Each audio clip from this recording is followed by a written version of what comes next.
Happy Fantasy Friday to all you loyal listeners out there. Today we will take a look at some stardom or sit-em scenarios and sleepers with a little Seahawks Giants flavor mixed in on today's show. You are Locked On Seahawks, your daily Seattle Seahawks podcast. Part of the Locked On Podcast Network, your team every day.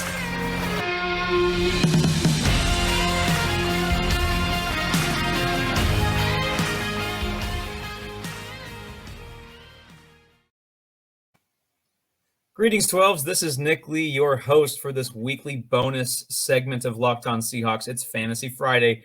We're going to discuss some stardom or sit-em scenarios with the Giants and Seahawks twist, as well as a few to watch around the league. I try to give you a broader scope than just the Seahawks and the opponent they have, just to help you out as much as I can. And then I'm also going to give you a few players to watch for that you might want to pluck up off waivers as sleepers that might help you get through some of the bye weeks that we're starting to experience now midway through this fantasy season. And also, I wanted to share a quick tip, a strategy tip along the way as well. This podcast is brought to you by Simply Safe. When it comes to burglars, your home is like the end zone, and you need the absolute strongest defense you can muster. This is why I use and trust Simply Safe Home Security. At Simply Safe, your safety is the only thing that matters. It's cutting-edge technology powered by 24/7 professional monitoring agents who always have your back, so you always know your home is safe. Simply Safe keeps my home safe with the best technology available, including the ability to control my system from my phone, watch my security cameras in crystal clear HD, and use a variety of high-tech sensors for the best quality of protection. And the best part? With 24/7 professional monitoring, Simply Safe's agents call you the moment a threat is detected and dispatch police or first responders in an emergency, even if you're not home or can't be reached. Customize the perfect system for your home in just a few minutes at simplysafe.com/lockedonnfl. Save 20% on your Simply Safe security system when you sign up for an interactive monitoring plan and get your first month free. Visit simplysafe.com/lockedonnfl to learn more. There's no safe like Simply Safe.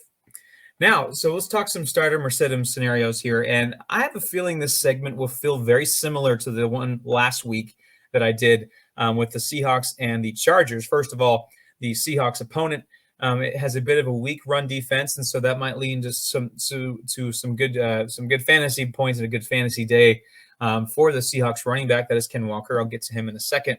And also on the flip side, like the Chargers, the Giants have an all-world running back that can do just about all. Just hurt you in a myriad of ways, not just running between the tackles, and that's Saquon Barkley. So obviously we're going to start with those two. The first stardom is Ken Walker. I told y'all to start Ken Walker the third last week, and he went off. I'm patting myself on the back here a little bit. 31.7 points. You're welcome. And I'm doubling down this week. I'm not calling for a 31-point day from Ken Walker, but this is now 3 straight weeks he's gotten at least 14 points. I think that he can reach the 20-point threshold this week. I really do. He's projected at 13.1.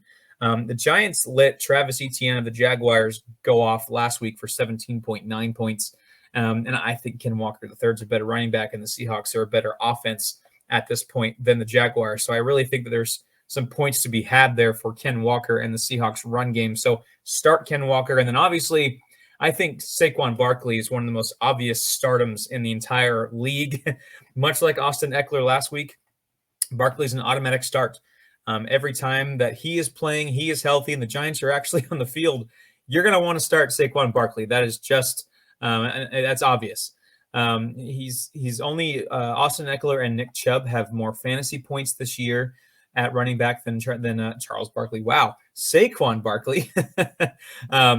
They're the only ones that have more points than he does, and the Seahawks are 29th in the NFL in allowing fantasy points to running backs. And so that's a good matchup for Saquon Barkley. And around the league, I also want to highlight Devontae Smith, the receiver for the Philadelphia Eagles. The Eagles are just humming. They're feeling themselves undefeated, the lone undefeated team in the NFL. Smith himself has garnered 16 total targets the last 2 weeks, back-to-back dozen plus or 12-point plus fantasy point weeks. They're coming off a bye, so he's well-rested. And the Steelers, their opponent, have allowed the second most fantasy points to receivers this season. The Eagles are licking their chops, especially Devontae Smith here. And Devontae Smith is their best deep weapon. Now they have A.J. Brown, who can do a ton of stuff well. But Smith still is that classic receiver that can take the top off of defense. So even if he only gets, 3-4 catches, one of them could turn into a 50-yard bomb score.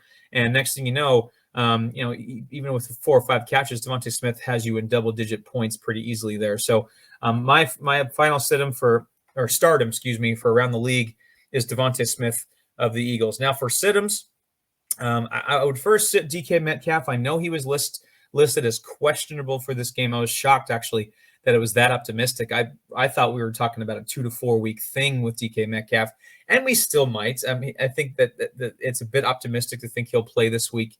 There are plenty of fish in the sea as far as quality receivers around fantasy leagues. So even if he plays, he won't be 100%. And again, the Giants kind of stink on run defense, and so the Seahawks would prefer to run it and control the clock, control the game, which means less targets for DK Metcalf.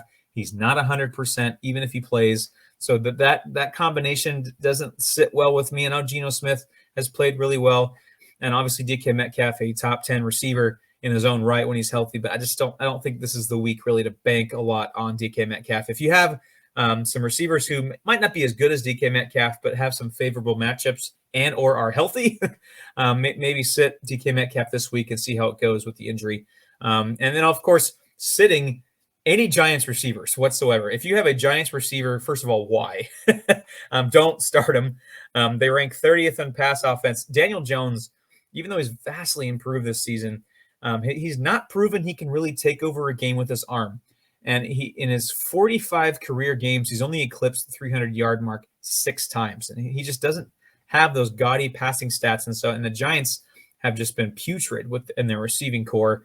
In fact, Saquon Barkley is their leading receiver. So that should tell you all you need to know. So if you have any Giants receivers, get them off your team. I don't think it's going to work out there. And then my set him around the league is Cortland Sutton, the receiver from the Broncos. I know this has been international dunk on Russell Wilson week with some of the stuff going on. But the Broncos are a mess, and Sutton is super talented, but there is a disconnect between him and Russell Wilson. He hasn't had a double-digit fantasy point game the last 3 weeks. The Jaguars actually have a pretty decent offense. I know they're playing in London, which can lead to some weird results, I think. So it could swing either way with him either having a crazy breakout game or just getting absolutely nothing and being, throwing up a goose egg. And Sutton does lead the Broncos in total targets, but is actually 5th in catch rate on the team, meaning there's some drops, there's some miscommunication there with Russell Wilson. So I'm not super optimistic about Sutton having a big game for the Broncos. When I come back, I'll give you a few players to watch for on the waiver wire as sleepers to pick up for a boost this week, plus a strategy tip. Don't go anywhere. This is Fantasy Friday on Locked On Seahawks. Now a word from our sponsor, BetterHelp. Life can be full of challenges. Recently, our family has undergone significant strife with family members dealing with debilitating health issues, and it's been a struggle for me coping with it mentally. Life can be full of twists and turns, so it's important to show yourself through it all. BetterHelp Online Therapy will assess your needs and can match you with your own licensed professional therapist in less than 48 hours. Therapy worked wonders for me, but don't just take my word for it. Having someone in your corner to guide you when you're struggling to navigate obstacles can be invaluable. It's not a crisis line. It's not self-help. It's professional therapy done securely online, available to people worldwide. With therapy, it can take a few minutes or a few tries to find the right fit for you. BetterHelp is a great way to invest in yourself. BetterHelp has a special offer for our listeners. Get 10% off of your first month at betterhelp.com/lockedon. That's 10% off your first month of online therapy at betterhelp.com/lockedon. Welcome back to Fantasy Friday, the Fantasy Friday edition of Locked On Seahawks. I'm your host, Nick Lee. Let's talk sleepers now. The guys that aren't the sexiest fantasy players. They're not exploding every week. They're not some of the top guys in the entire NFL. They're more than likely on your waiver wire or on your bench for most of the season. But they also face favorable matchups, and as injuries pile up and as bye weeks come in, these guys become valuable. This is really where you can kind of win or lose your fantasy league with how well you play the waiver wire, how well you play your bench. So first off, I'm going to start with kind of a weird one. Daniel Jones, the quarterback for the New York Football Giants. I actually just to give you a personal example, I actually just picked him up in my fantasy league because Justin Herbert has been my guy this year for fantasy quarterback. He's on a bye, and I needed a quarterback. I actually only drafted one quarterback in Herbert, so I picked Daniel Jones up off the waiver wire. I'm riding or dying with Daniel Jones this week, so if you are too, know I'm in the same boat as you. Words I did not think I would utter a few months ago. I am riding or dying with Daniel Jones in fantasy, but here I am. He's actually 11th among quarterbacks in fantasy points this year, more than the guys named Aaron Rodgers or Russell Wilson, I will say. So if you need a quarterback in a pinch and Daniel Jones is available, pick up Daniel Jones. I don't think he's going to light up the Seahawks, but he does enough with his legs, and he's got Saquon Barkley to dump the pass off to that can rack up some points for him. So he can at least give you some respectable fantasy points. He might not carry your team, but he at least won't be a liability this week. Another one around the league. Tyler Boyd, the receiver from the Bengals. Jamar Chase is hurt. Joe Burrow's favorite target. That should automatically garner some interest in Tyler Boyd. Although I'm not sure he counts as a sleeper anymore since he blasted off for 28.5 points last week. The Browns have allowed some big fantasy days. It's Browns Bengals this week. So there's a favorable matchup for the Bengals, and with Joe Burrow not having his favorite target, and Chase is going to have to look elsewhere. I know he's got Joe Mixon there, but I think and T Higgins, who I have on my team, he's been pretty good this year. But I think Tyler Boyd really is going to come into his own here and take on that, if not the number one role with the T Higgins still there, at least the number two role, and get you some good points, especially against a so-so defense like the Browns. So pick up Tyler Boyd if you can. And then my last sleeper today is Irv Smith Jr., the tight end from Minnesota. The Vikings play the Cardinals, who have allowed the second most points this season to tight ends. So he's starting to garner more interest in Kirk Cousins in the offense. So I would pick up Irv Smith Jr. there just as your final sleeper, especially if you're hurting for tight ends. The tight end market has not been great, so I would pick him up if you can. And then finally, one little tidbit, one little strategy point. It's okay to make a trade. Don't be that guy that shuts out every trade immediately, just shuts it down, doesn't even look at it, because you just because you don't want to do trades. I think you should do trades, and it's that time of year. Bye weeks and injuries are piling up, and you can tell you can tell if you have a good fantasy team or not, and you can tell some of the holes you have on your team, and other opponents, some of the guys in your league might start to panic. And I think this is a good time to maybe swing a trade, maybe take advantage of some of that panic, or maybe you're the one panicking. Either way, I think this is a good time to start looking for some trades. So just don't be that guy that just doesn't trade, doesn't do anything, just kind of shuts it all down. Be open to that and look for that as you try to upgrade. If you're one of the middling teams, a good trade that kind of, you need some luck involved, but a good trade in your direction could help boost your team in the long run, especially if some injuries happen. Be also aware of guys that are coming off of injury later down the line, off of injured reserve.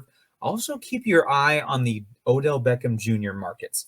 I know that's going to start heating up when he starts to heal up, and I think next month he's supposed to sign with a team. The Bills, I think, are rumors. Cowboys, keep an eye on him.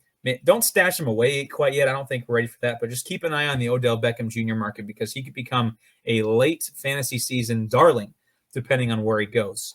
You can follow me at NickLee51 on Twitter. Thank you so much for joining. I hope this is a valuable use of your time. I hope this is helping your fantasy team. I'm doing okay in my league. I think I'm 5-2. So if I do know a little bit about what I'm talking about, but of course it's not a perfect science. It is basically glorified gambling with real football players. Either way, I hope you're having fun, because that's really what matters. Thanks again. And always remember, check your bye weeks and your injury reports every Sunday morning to help out your team best.